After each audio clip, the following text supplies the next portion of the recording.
Permettez-moi, chers amis, de continuer ce que nous venons de dire dans une nouvelle séquence de quelques minutes et essayer un peu d'approfondir cette notion de Pessah, cette notion de sortie d'Égypte, cette notion de Matzah. Dans la dynamique de l'histoire du peuple hébreu, il y a une dominante. Cette dominante est reliée à deux forces, nous l'avons déjà dit. La force dite de Tchouva, la capacité de se remettre en question, la capacité de rechercher son essence, et cette force d'Emouna qui nous permet absolument d'avancer vers l'unique. Et pour nous aider, Akadosh Baruch Hu a mis de génération en génération, à chaque, si vous voulez, sortie d'Égypte cachée, des annonciateurs. Exemple, Abraham.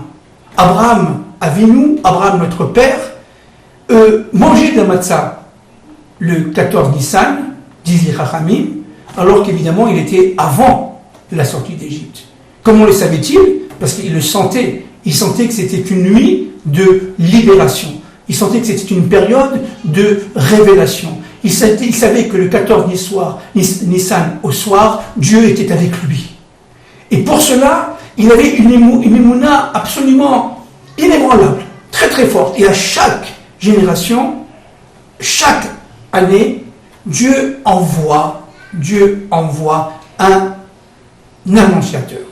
Alors cet annonciateur, il peut prendre de nombreuses formes. Par exemple, pendant l'époque d'Abraham, Abraham était considéré comme l'homme universel, il était considéré comme le, disons, réalisateur de son époque, et il portait en lui le projet directeur, et il était capable d'aller jusqu'au bout, jusqu'à sacrifier son fils, et rejeter les idoles. Ça, c'est Abraham. Yitzhak, c'est la même chose. Yaakov. Évidemment, Moshe, David et Shlomo, Aaron à Cohen, tous ont été des sortes de annonciateurs, propulseurs d'Emouna. Et ils viennent à chaque période. Par exemple, Moshe est arrivé à une période où on ne l'attendait pas. Personne n'attendait Moshe, puisque la période attendue était encore non atteinte pour la plupart des Hébreux de l'époque. Et lorsque Moshe est arrivé, il a créé des scandales dans les familles. Parce que ceux qui n'étaient pas encore au niveau de la Kedusha, de la sainteté suffisamment élevée pour pouvoir comprendre que Moshe était un envoyé, eh bien ils se sont battus contre les autres. Il y a eu, si vous battus au sens évidemment des paroles. Chez nous, il nous a interdit évidemment de donner des coups de poing, bien sûr. Bien sûr. Mais ils ont essayé de contrer ce mouvement. Parce qu'ils ont dit, mais attendez, il faut être sincère avec nous-mêmes. La période n'est pas encore arrivée. Il faut être en fidélité avec ce qu'avait dit Abraham Avinu. 420 ans d'Égypte. Et non pas 210. Alors, qu'est-ce que ça veut dire? Et pourtant, ceux qui étaient capables d'intégrer l'histoire, de vivre en dynamique, ceux qui étaient prêts à sortir d'Égypte, ont vu en Moïse le libérateur, l'annonciateur. Et c'est comme ça à toutes les époques. À toutes les époques, il y a eu, évidemment, des annonciateurs qui ont entraîné avec eux un mouvement vers la libération. Par exemple, au temps du Harizal, par exemple, au temps de Herzl, par exemple, évidemment, avec la déclaration d'indépendance d'Israël. Ces périodes-là ont toujours été précédées d'une souffrance. Par exemple, au temps du Harizal, évidemment, c'est le Guérouge d'Espagne.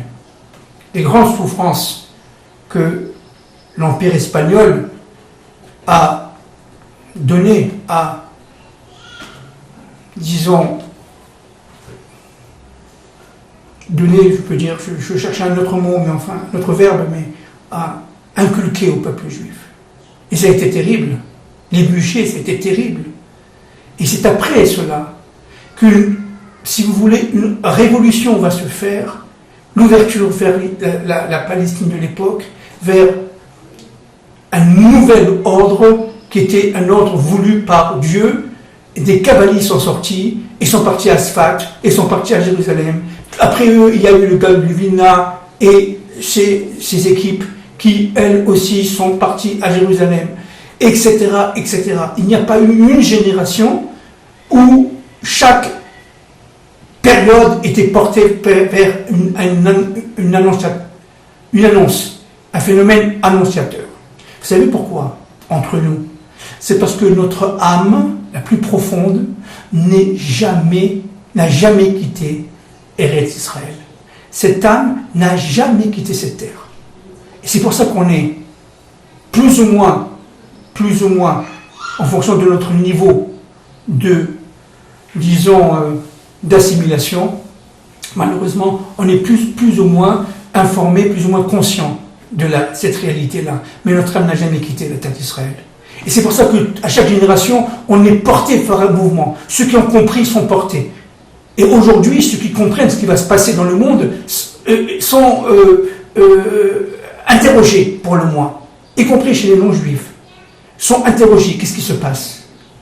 Et donc, si vous voulez, dans cette cartographie de l'histoire, il y a un autre phénomène qui apparaît, qui est un phénomène particulièrement individuel et familial.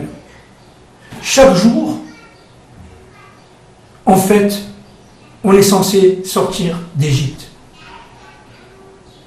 C'est-à-dire que chaque jour, on doit d'abord intégrer une dynamique, savoir qu'on n'est jamais arrivé à rien du tout, et si on est arrivé sur une étape qu'il faut dépasser, et chaque jour, on dépasse cette étape pour faire le bilan chaque soir avant de s'endormir, pour pouvoir continuer d'avancer.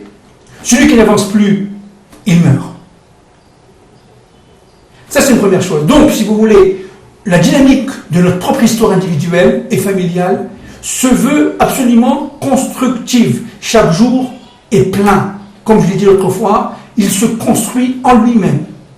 Et chaque jour, on reçoit quelque part le risque des macotes, on est plus ou moins jugé, ça dépend du niveau de conscience de chacun, on reçoit, si vous voulez, des épreuves selon le niveau de conscience de chacun, et on doit, à partir de ce moment-là, s'affirmer avec une émuna encore plus transformée, encore plus affermie, s'affirmer et avancer. C'est-à-dire qu'en fin de compte, à chaque jour, il y a une sortie d'Égypte individuelle, familiale et collective. C'est vrai pour le peuple hébreu. C'est-à-dire que sans la sortie d'Égypte, il ne peut pas avoir de libération. Sans la sortie d'Égypte, il ne peut pas y avoir de réalisation effective. Il n'y a pas de réalisation sans sortie d'Égypte pour une raison très simple. C'est que la sortie d'Égypte nous permet de rentrer dans le chiffre 7. Et donc, de se rapprocher de la surnature, de Shavuot, du Matan Torah, de Shmini Atzeret. Après Sukkot, il y a Shmini Atzeret, où on est seul, comme je dit l'autre fois, avec son Dieu. Ça, c'est réservé au seul peuple d'Israël. Mais les nations aussi leur préparent, sans le savoir, évidemment sans le vouloir, préparent leur propre sortie d'Égypte. Il y a une pédagogie de l'histoire universelle. Et il y a aussi des étapes clés dans l'histoire universelle. Exemple, et j'en reparlerai souvent, la Révolution française. La Révolution française de 1789 a été une étape essentielle pour la libéralisation des peuples. C'est certain. La France a joué à ce moment-là un rôle fondamental. Même si, au jour le jour, ça s'est très mal passé, dans la grande peur. N'oubliez pas la grande peur. N'oubliez pas, évidemment, tout le sang qui a été subi, tous les morts, les décapitations, la guillotine, etc. Mais il n'empêche que, au niveau du plan de l'histoire, cela a été fondamental. Les nations ont aussi leur propre cheminement de sortie d'Égypte. On y reviendra à plusieurs reprises. Et les révolutions industrielles font partie intégrante de cette sortie d'Égypte. Regardons, aujourd'hui, il nous est absolument impossible, dans le monde d'aujourd'hui, de vivre sans électricité. Imaginons qu'on revienne à la bougie, mais on ne le supporterait pas. Pourquoi? Parce que nous sommes passés d'un monde à un autre monde, etc., etc. Et si on de retirer nos enfants maintenant leur portable, vous verrez la révolution. Parce que, tout simplement, ils le sont reliés à un monde qui est le leur, qui est pour nous, les adultes, nouveau, mais pour le leur, il est connu. Et à partir de ce moment-là, si vous leur enlevez leur monde, eh bien, tout simplement, ils deviendront de véritables révolutionnaires et donc extrêmement dangereux. Pour une raison très simple, c'est qu'ils ne connaissent pas les autres mondes. Ils vivent avec leur monde. Et nous, les adultes, on doit s'adapter au monde des enfants. Maintenant, tout le problème, c'est de ne pas être esclave de l'esclave. Ces machines sont nos esclaves. Mais on ne doit pas devenir Eved Avadim, comme on dit en hébreu. Un esclave de ces téléphones, de ces microphones, de ces télévisions. On doit être non seulement toujours en liberté, toujours en dynamique, on doit les utiliser en fonction de notre volonté et de nos besoins, et pas d'une manière automatique, parce que l'automatisme non réfléchi est lié au monde de l'Égypte. Et si vous voulez, toute la technologie que nous recevons au jour le jour est une technologie qui nous permet incontestablement de passer d'un monde à l'autre, de sortir d'Égypte presque tous les jours. Et vous voyez bien comme le temps s'accélère. Vous voyez bien qu'en fin de compte, le monde est en train de transmuter d'un jour à l'autre. Il transmute, mais il s'enfonce dans la matière. Il transmute, mais il s'enfonce dans la, disons, j'allais dire, la surpuissance et dans le hametz, c'est-à-dire dans l'impureté.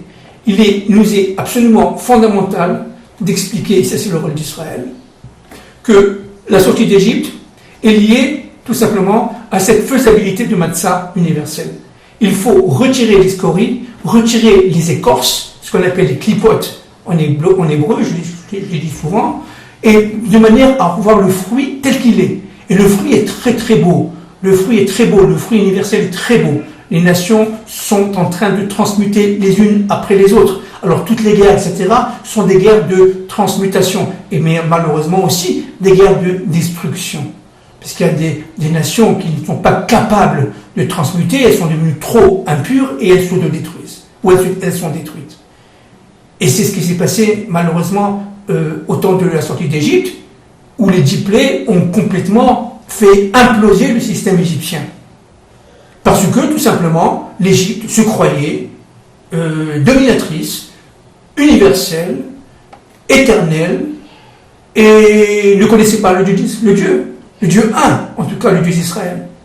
Et malheureusement, c'est ce qui risque de se passer aujourd'hui. C'est-à-dire qu'aujourd'hui, nous avons à intégrer toutes les sciences, toutes les technologies, tout le savoir-faire, toutes les connaissances, mais, encore une fois, intégrées dans un plan d'ensemble. Et c'est ça, la sortie d'Égypte. La sortie d'Égypte, c'est de comprendre qu'il y a une volonté supérieure. Et cette volonté supérieure, qu'on accepte ou qu'on n'accepte pas, passe par Israël. Il faut absolument comprendre que tout ça, c'est prévu et c'est voulu par le Dieu maître de l'histoire.